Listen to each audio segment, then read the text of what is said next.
ICC ने Andy Pycroft को हटाने का मुतालबा मुस्तरद कर दिया। पीसीबी अपने मौक़िफ़ पर कायम, एंडी पायक्रॉफ्ट को हटाए जाने तक खेलने से इनकार कर दिया।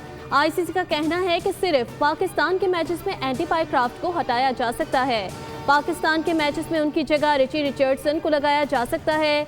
ज़राए पीसीबी के मुताबिक पाकिस्तान एशिया कप खेलेगा या नहीं, फैसला आज होने का इम्कान है। चेयरमैन पीसीबी मोहसिन नकवी वज़ीर आज़म शहबाज शरीफ से मुशावरत के बाद फैसले से आगाह करेंगे। शेड्यूल के मुताबिक पाकिस्तान को अगला मैच कल यूएई के खिलाफ खेलना है।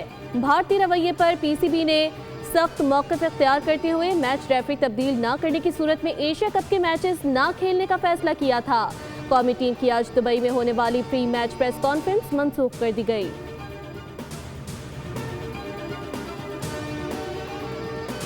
एशिया कप में पाक भारत मैच में रेफरी एंडी पायक्रॉफ्ट की भारतीय ओहदेदारों के साथ मिली भगत के ठोस सबूत सामने आ गए। एसीसी की इंटरनल तहकीकात मुकम्मल होने पर इंकशाफ हुआ कि मैच रेफरी ने ज़ाब्ता अखलाक के खिलाफ वर्जी करते हुए भारतीय वेन्यू मैनेजर के कहने पर भारतीय खिलाड़ी सलमान अली आगा को जानबूझकर रोका। बताया गया कि रेफरी ने सूर्या कुमार यादव को जुर्माने से बचाने के लिए कार्रवाई से गुरेज किया। सब्सक्राइब करें और बेल दबाएं ताकि कोई खबर रह न जाए।